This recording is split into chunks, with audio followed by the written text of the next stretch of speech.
Olá, olá, uma boa tarde a todos vocês que estão aí me assistindo. É uma alegria estar aqui, podendo falar sobre um assunto tão importante e tão relevante. A doutora Vanessa fez aqui uma palestra extraordinária, bastante completa, a respeito desse assunto, né, tão importante que é o estresse. Então, ela falou aqui, você que chegou agora, eu vou fazer uma breve recapitulação da palestra dela. Ela falou aqui sobre o que é o estresse, sobre como ele surge. Ela falou aqui também a respeito de como o estresse está relacionado com os relacionamentos e quais são os impactos do estresse nos nossos relacionamentos. A doutora também teve a oportunidade de falar sobre algumas formas de aliviar o estresse. Então, dentre essas práticas, a gente vai ter dormir de maneira adequada, exercícios físicos, boa alimentação, relacionamentos. Mas tem uma coisa aqui bastante importante. Todas as vezes que a gente se depara com um problema, muitas vezes não é tão fácil assim a gente ter atitudes, iniciativas para que a gente se desvencilhe daquela situação. Então, a minha proposta aqui nesta palestra é falar um pouco para você a respeito de como você pode se motivar para tomar essas iniciativas. Quando a gente fala de uma boa alimentação, como que você pode fazer para mudar a forma como você se alimenta? Será que é simples? Será que é fácil tomar essa decisão? Quando a gente fala em melhorar relacionamentos, será que você tem construído boas habilidades de relacionamento para, de fato, estabelecer esses relacionamentos melhores? Então, ao longo da minha palestra aqui, eu quero trazer para você um aspecto mais motivacional, para que você consiga encontrar forças para tomar essas atitudes, ter essas decisões, para de fato mudar a sua vida. Eu quero aqui abrir um parênteses para falar sobre a síndrome de burnout. A síndrome de burnout, ela é um tipo de estresse, mas que está associado ao trabalho. Todas as vezes que a gente fala em síndrome de burnout, nós estamos falando de um tipo de estresse no trabalho. Não existe alguém que tenha síndrome de burnout por criar filhos, por exemplo. Aí já é um outro tipo de estresse. Mas a síndrome de burnout está ligado ao trabalho. Na minha prática clínica, ao longo desses anos, eu tenho encontrado diversas pessoas que me trazem algum problema de crises de ansiedade, de pânico, e quando a gente vai observar, quando a gente vai investigar essas situações de uma maneira um pouco mais profunda, a gente percebe que isso é apenas o sintoma, mas não é a causa do problema. Então, eu quero dizer aqui para vocês que, na sequência agora, eu vou começar falando sobre alguns elementos que eu acho essenciais, que são importantíssimos para você mudar esse quadro. Quando eu comecei a minha faculdade de psicologia lá, 15 anos atrás, eu ficava me perguntando, quando eu receber uma pessoa para cuidar dessa pessoa, como que eu posso mudar uma situação trágica de alguém que viveu uma perda, numa catástrofe? Como que eu não posso trazer um parente querido de volta? Eu não posso mudar a história daquela pessoa. E eu ficava me perguntando como é possível a gente libertar as pessoas da dor, da angústia e do sofrimento, sendo que a gente não pode alterar a história das pessoas. E aí, com o tempo, eu fui entendendo que nessa vida tudo é uma questão de significado. Quando a gente olha para os eventos da vida de determinada maneira que nos angustia, nós precisamos entender que em todas as situações da vida é possível a gente atribuir um novo significado, mudando o nosso sentimento. E aqui agora eu quero explicar para você a primeira ferramenta e extremamente importante para que você consiga lidar com diversas situações da vida. E talvez seja uma das coisas mais importantes aqui que eu possa expor para você, que é 3 etapas do nosso pensamento ou do nosso comportamento. Na nossa mente, nós acreditamos em várias coisas. A gente tem crenças a respeito do relacionamento com os nossos pais, nós temos crenças a respeito do relacionamento com o chefe, nós temos crenças a respeito do que é alimentação, do que é o nosso corpo, nós temos crenças a respeito da nossa posição no mundo, da nossa capacidade, do que nós podemos e não podemos fazer. E essas crenças, elas geram em nós sentimentos. E os sentimentos, às vezes, são de alegria, mas podem ser sentimentos de angústia também. E esses sentimentos, eles vão dar origem a comportamentos, entende? E aí, quando a gente fala de comportamento, eu preciso deixar claro que o comportamento ele pode ser voluntário, aquilo que você faz e pratica com o seu desejo, com a sua vontade, mas também nós podemos estar falando de um comportamento involuntário do nosso corpo, por exemplo. Na palestra da doutora Vanessa, ela explicou aqui como que o corpo reage com o excesso de cortisol, que é o principal hormônio do estresse. E aí você vai ter reações corporais involuntárias, né? Como a dilatação da pupila, a aceleração dos batimentos cardíacos. Mas é importante a gente entender o seguinte. Eu vou colocar aqui para você uma situação. Imagina que você vai para o trabalho e você acorda angustiado, e talvez eu esteja falando para alguém aqui que esteja prisioneiro ou se sentindo escravo do trabalho. Quando você vai para o trabalho com essa sensação de tristeza, todos os dias você acorda pela manhã, o significado do trabalho para você, ele não é um significado bom. O trabalho ali não está te trazendo uma recompensa, algo interessante. Então, quando eu faço palestras nas empresas, eu tenho a oportunidade de conversar tanto com os funcionários, quanto com os gerentes e até donos de empresa.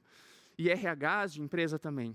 E aí a gente vai percebendo que o que mais pega no emocional das pessoas está ligado a posicionamento, a crença que você tem a respeito do trabalho. Quer um exemplo? Vamos supor que você trabalhe para pagar conta. Então, essa é a sua crença, você trabalha para pagar conta. E diante desta crença, você começa a ter um sentimento, por sua vez, de angústia, um sentimento de escravidão, porque você não é livre para fazer o que você quer, afinal, você tem contas para pagar. E, consequentemente, qual que vai ser o seu comportamento? Um comportamento de baixa produtividade. E aí, é nesta baixa produtividade que as pessoas notam. E muitas vezes, um gestor ou um chefe, alguém que está ao seu redor, vai olhar para você pensando, olha só, ele está com baixa produtividade. Mas não consegue enxergar toda a cadeia de eventos psíquicos, né, psicológicos, que estão por trás disso. Você quer uma dica para acordar feliz para ir trabalhar? Uma dica para você conseguir levantar com mais ânimo? Então eu vou dizer para você, você precisa ressignificar o que é o trabalho para você. Agora, a partir de hoje, eu quero que você entenda que o trabalho ele não serve para pagar conta. Portanto, você não é escravo do trabalho. Se fosse só por causa das contas, você estaria trabalhando só por causa disso? Mas você pode entender que a partir de hoje, você trabalha para realizar sonhos, você trabalha para construir uma história, você trabalha para proporcionar experiências de alegria e felicidade para as pessoas que você ama. Então você percebe como o significado do trabalho, ele cria uma condição completamente diferente, e a partir de agora você precisa entender que você é um agente de transformação nesse mundo, para alegrar a vida das pessoas, para melhorar esse mundo. E aí agora com esta crença, eu tenho certeza que o seu sentimento pode ser um sentimento de alegria, de empolgação, de motivação. E vamos lembrar aqui que a palavra motivação é justamente a junção de um motivo que gera uma ação. Então a motivação está no centro desta cadeia como um sentimento. Então você tem um motivo agora de transformar vidas, de mudar a sua história e a história das pessoas que estão ao seu redor. E aí você começa a viver agora com um propósito muito mais nobre. E isso gera uma motivação, e agora o seu comportamento não será mais de baixa produtividade, mas de alta produtividade. Percebe como tudo fica diferente? E ao longo da minha história, eu não trabalhei apenas com psicologia clínica, mas trabalhei por 10 anos em empresas, porque a minha formação também é de recursos humanos. E ao longo do tempo, a gente vai percebendo que existem muitas pessoas trabalhando em alguns empregos, em alguns lugares, que de fato não é aquilo que elas sonhavam. Às vezes, a gente compra o sonho de outras pessoas e a gente começa a se dedicar nesse sonho, a gente começa a fazer aquilo, mas muito mais por uma obrigação, cumprindo um protocolo social com base naquilo que as outras pessoas ao nosso redor acham que é nobre, digno, importante. Mas será que este é o seu verdadeiro sonho? E uma coisa que você precisa entender, você não precisa ficar com a mão no fogo para entender que você é forte, para provar para as pessoas que você é forte ou provar para você mesmo. Se o fogo queima, por que você não tira a mão do fogo? E muitas vezes a gente faz isso. Às vezes, a gente não está gostando da nossa rotina, do nosso trabalho, a gente não está gostando da vida que a gente leva, e a gente fica ali, insistindo, insistindo, insistindo. E por mais que nós tenhamos diversas formas de aliviar o estresse, por mais que seja importante a gente praticar atividades físicas, seja importante a gente ter um sono de qualidade, uma boa alimentação, ter momentos de lazer, bons relacionamentos e tanta coisa, se você está sofrendo um alto grau de estresse e não está conseguindo lidar com isso, com determinada situação, você precisa se afastar. Porque se esse estímulo estressor está sendo mais forte do que a sua capacidade, você não vai conseguir lidar com isso de uma maneira milagrosa, né? Você não é um super-herói para fazer esse tipo de feitos tão grandiosos assim. Então, eu quero dizer para vocês que quando a gente fala de estresse, existe também uma cadeia de valores aí que estão envolvidos. Eu já tive a oportunidade de atender pessoas que diziam para mim: Evandro, eu trabalho como diretor de empresa, mas eu entendo, com base nos meus princípios cristãos aqui, que em primeiro lugar eu tenho Deus, em segundo lugar eu tenho a minha família, em terceiro lugar eu tenho a minha saúde e em quarto lugar eu tenho o meu trabalho. E a pessoa colocou ali a cadeia de valores dela nessa sequência mais ou menos para mim. Mas na prática, ao ver a vida da pessoa, a pessoa ficava trabalhando quase 15 horas, 16 horas por dia, em outra cidade, morava distante da família e via a família a cada 15 dias. Então perceba que às vezes, nem sempre aquilo que nós entendemos ou acreditamos, aquilo que nós professamos, é aquilo que nós estamos fazendo na prática. E muitas vezes é essa divergência entre o que a gente fala e o que a gente de fato faz, é que pode estar causando um alto grau de estresse para você, tá bom? Mas vamos lá, se nós entendemos que a alimentação é uma forma importante de você aliviar o seu estresse, já parou para pensar que então é simplesmente você se alimentar melhor que vai resolver esse problema? Mas não é tão simples assim, né? Fácil é falar, mas como que a gente se alimenta melhor? Vamos usar aquela regrinha que eu te expliquei, de crenças que geram sentimentos e sentimentos que geram comportamentos? Então agora a gente tem a seguinte questão. Quando você ingere um alimento, você não só faz por prazer. Você não faz isso também por causa de um encontro social ou de uma ferramenta de socialização, porque muitos não sabem, mas a alimentação é uma ferramenta de socialização também. Então, você precisa entender que quando você ingere um alimento, nós estamos falando de alimentação, nós estamos falando de nutrição. Quando você muda a sua crença a respeito do que é alimentação, quando a gente muda essa crença a respeito do que é a nutrição, fica muito mais fácil.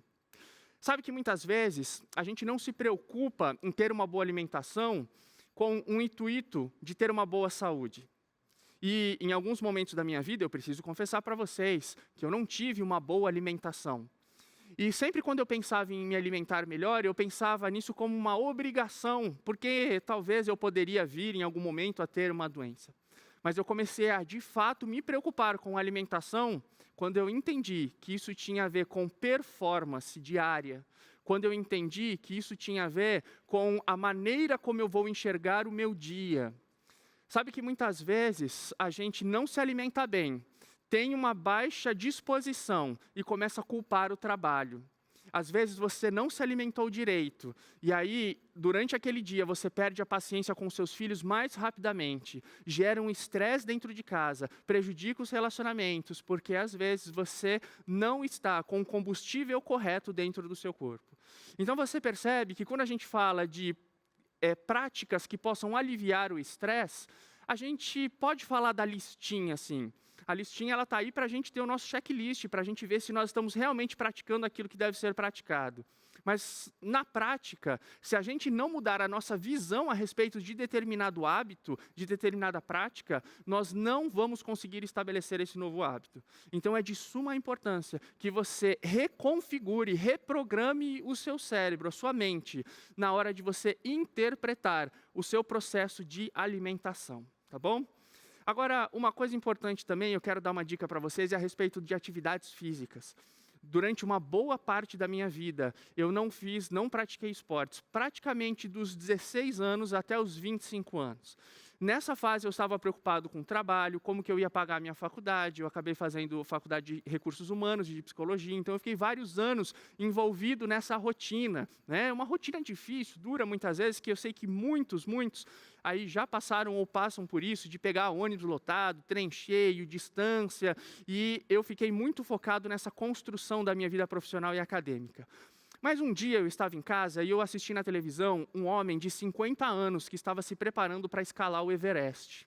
E a partir daquele momento, deu um estalo na minha mente e eu pensei, como pode eu aqui com 25 anos, acho que era por volta dos 24 anos, e eu não faço absolutamente nada. E este senhor está aí se dedicando para fazer, em alta performance, um trajeto super difícil de escalar um dos picos mais altos e perigosos do mundo, não é? E a partir daquele momento, eu comecei a entender que eu precisava mudar de situação. Mas sabe o que aconteceu? Eu ainda estava trabalhando e eu ainda estava chegando em casa 11 horas da noite por causa da minha faculdade.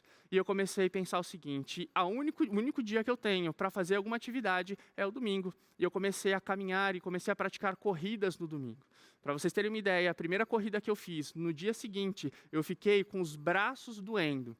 Para você ter o nível do meu sedentarismo, como que alguém, ao correr, não fica com as pernas doendo, mas fica com os braços doendo. Mas comigo foi assim.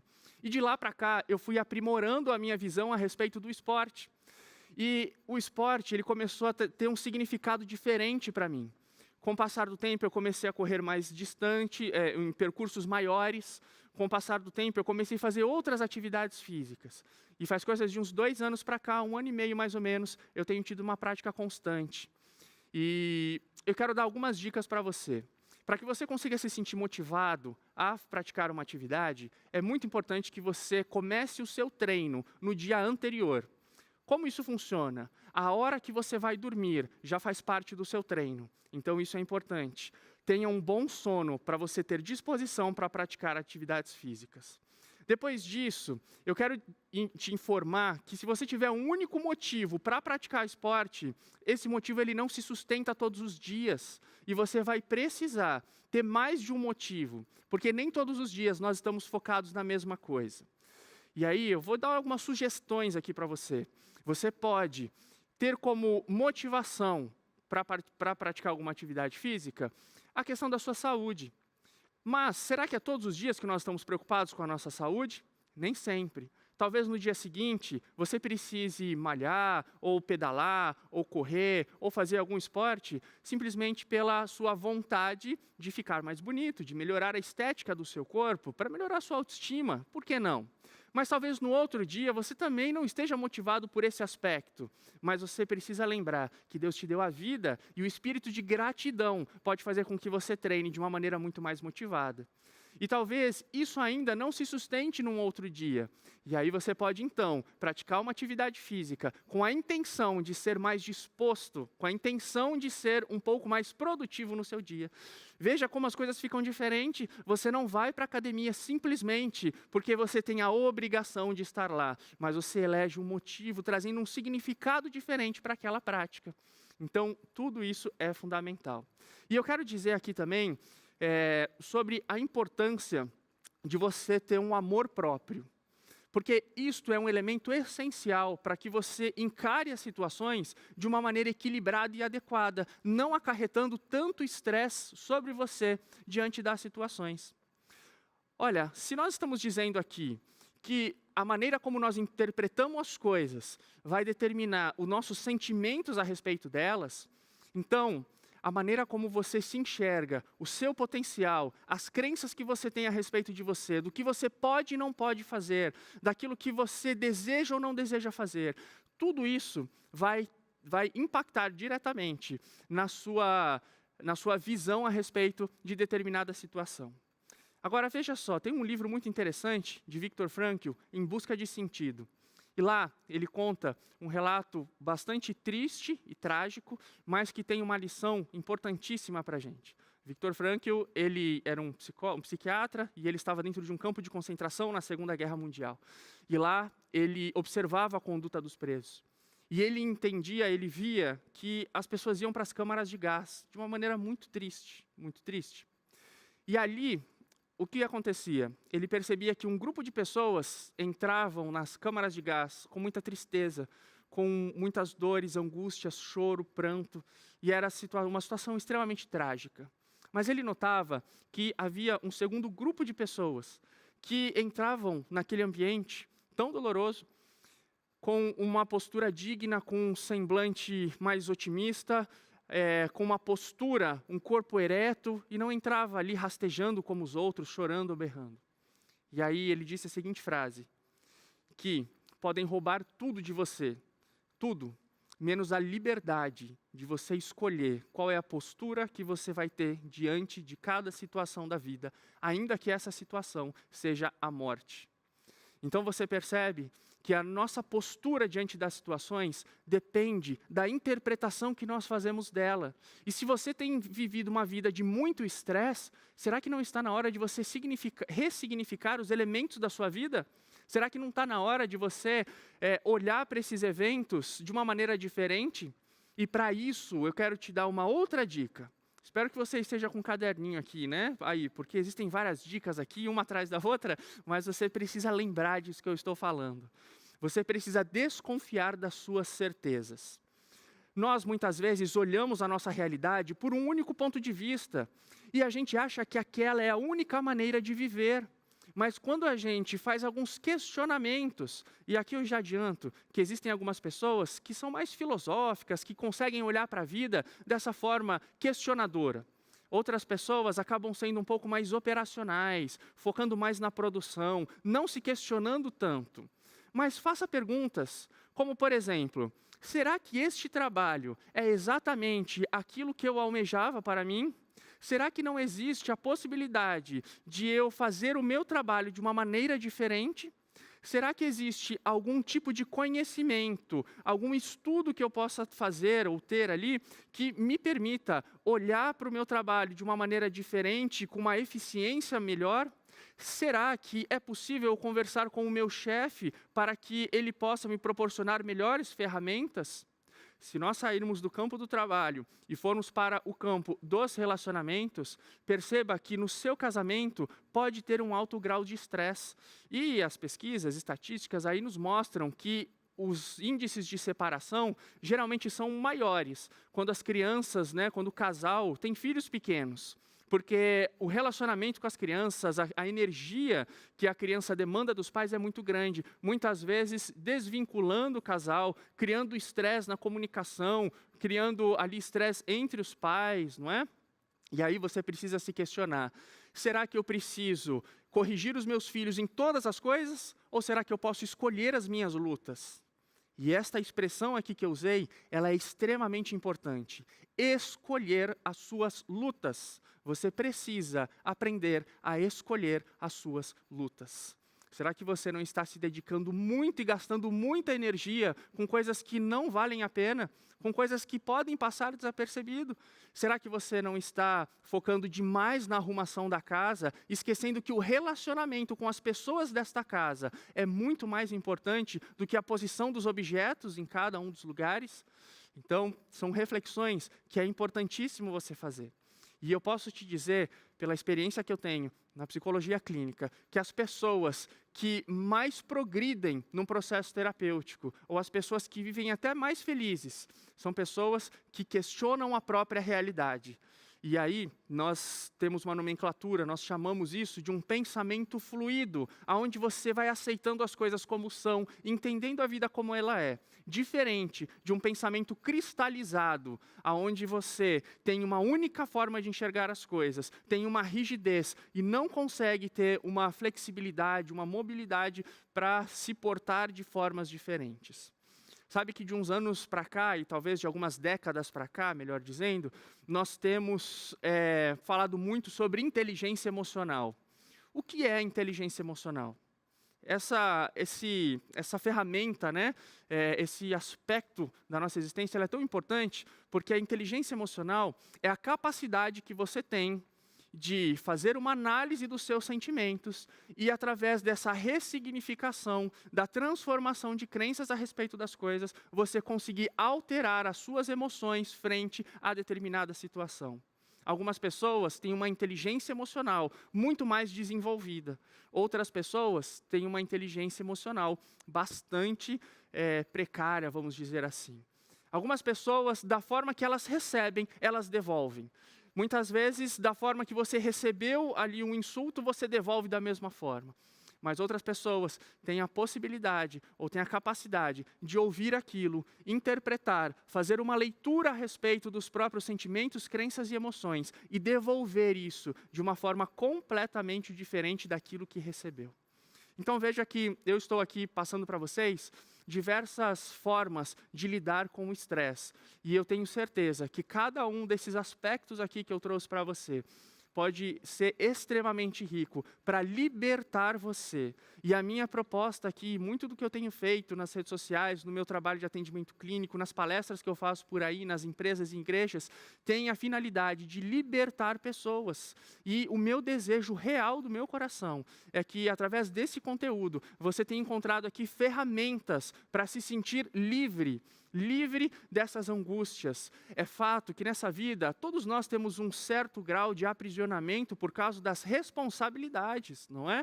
Então as responsabilidades, elas fazem parte da vida adulta, mas é de fundamental importância que você busque cada vez mais a liberdade emocional, que talvez seja uma das mais importantes.